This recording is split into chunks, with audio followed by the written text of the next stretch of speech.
नमस्ते एवरीवन। आज से मैं एक नई सीरीज स्टार्ट करूंगा जहां पर आपको कुंडली के हाउसेस का एक लॉजिकल ओवरव्यू मिल जाएगा, जिससे आपको अपने जो एस्ट्रोलॉजिकल चार्ट्स हैं, आपके कुंडली है, उसको अंडरस्टैंड करने में हेल्प होगा। अक्सर लोग डिस्कस करते हैं और ये क्वेश्चन आपको भी शायद आया होगा कि मेरा सन साइन जो है वो लियो है, बट मेरी लाइफ में वैसा कुछ क्यों नहीं हो रहा। तो इसका एक सिंपल आंसर है कि वैदिक एस्ट्रोलॉजी में आपका सन साइन सब कुछ नहीं होता है। सबसे इंपॉर्टेंट होता है आपका फर्स्ट हाउस, यानी आपका लग्न।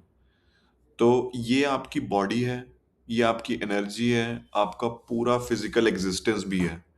तो अगर फर्स्ट हाउस स्ट्रांग है तो आप बड़े से बड़े चैलेंजेस को फेस कर पाओगे विद ईज।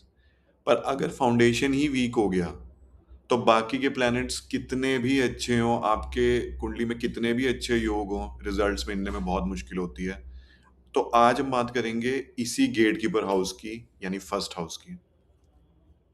तो इससे पहले कि हम लोग फर्स्ट हाउस को एनालाइज करना स्टार्ट करें इन डिटेल, हम ये देख लेते हैं कि वैदिक एस्ट्रोलॉजी में हाउसेस को कैलकुलेट कैसे करते हैं। तो आप स्क्रीन पे देख रहे हैं, जो फर्स्ट हाउस होता है दैट इज असेंडेंट, वो जो मिडिल में टॉप मिडिल है। और फिर हम एंटी क्लॉकवाइज मूव करेंगे and the count would go on, second house, third house, fourth और ट्वेल्थ हाउस। तो ऐसे हम लोगों को कैलकुलेट करना होता है। तो व्हेन समबडी सेज दैट कि सेवंथ हाउस में हम लोग रिलेशनशिप कैलकुलेट करते हैं, इसका मतलब seventh is exactly opposite to the first one. वैदिक एस्ट्रोलॉजी में फर्स्ट हाउस को कहते हैं तनु भाव। तो तनु का मतलब होता है शरीर यानी बॉडी। तो ये हाउस क्या बताता है हमें? तो फिजिकल अपीयरेंस में आप कैसे दिखते हो, आपका कॉम्प्लेक्शन क्या है, हाइट कैसी है, और आपका फेस किस स्ट्रक्चर का होगा, कैसा दिखेगा। और फिर आती वाइटैलिटी। वाइटैलिटी होती है आप कितने स्ट्रांग हो और आप कितने एक्टिव हो अपनी लाइफ में।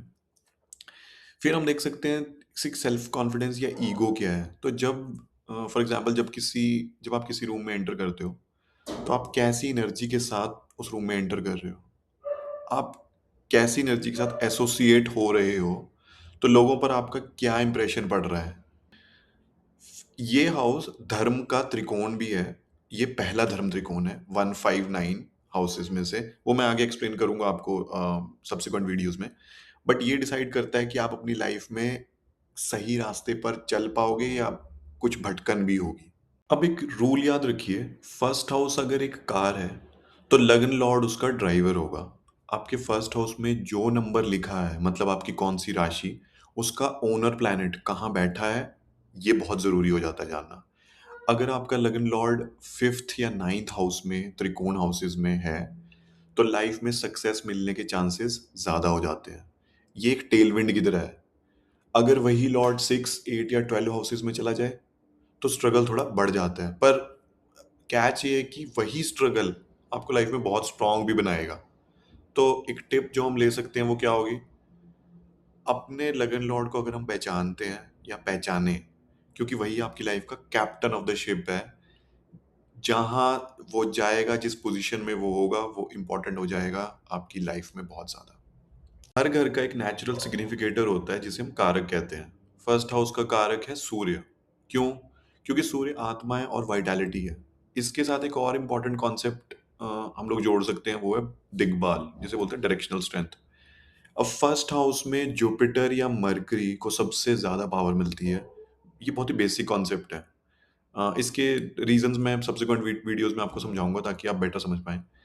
इसका मतलब ये है कि अगर आपके फर्स्ट हाउस में जुपिटर या मरकरी है, तो समझ लीजिए आपके पास एक प्रोटेक्टिव शील्ड है, नेचुरली है। ऐसे लोग वाइज और इंटेलिजेंट भी होते हैं जनरली। बात करते हैं आपके फर्स्ट हाउस में कौन सा प्लैनेट बैठा है, उसका फ्लेवर आपकी पर्सनैलिटी में कैसे दिखेगा।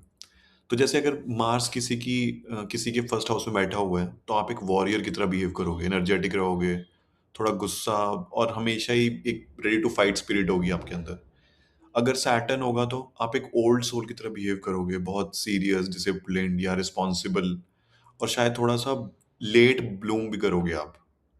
ठीक है। अगर वीनस है तो आपको ब्यूटी और लग्जरी पसंद है। लोग आपकी तारीफ करते हैं, आपको आपसे अट्रैक्ट होते हैं। ये वीनस के कुछ साइंस होते हैं अगर वो फर्स्ट हाउस में हो तो। अगर राहु केतु हो तो आप सबसे हटकर हो। ठीक है। अनकन्वेंशनल सी पर्सनैलिटी होगी, जो जो किसी बॉक्स में फिट नहीं हो रही है। दैट इज़ राहु और केतु। तो दोस्तों ये फर्स्ट हाउस लाइफ आपकी फाउंडेशन ही है। इस घर को समझना मतलब खुद को समझना है। और आप अपने लग्न या कोई भी प्लैनेट जो बैठा हुआ है फर्स्ट हाउस में वो आप कमेंट करके बता सकते हैं। मैं कोशिश करूँगा कि उसकी कुछ डिटेल्स आपको प्रोवाइड कर दूँ ताकि आप बेटर समझ पाएँ अपने खुद के चार्ट को। और अगली बार मिलते हैं with second house and second house की डिटेल्स के साथ। तो सब्सक्राइब करना ना भूलिएगा। Thank you so much.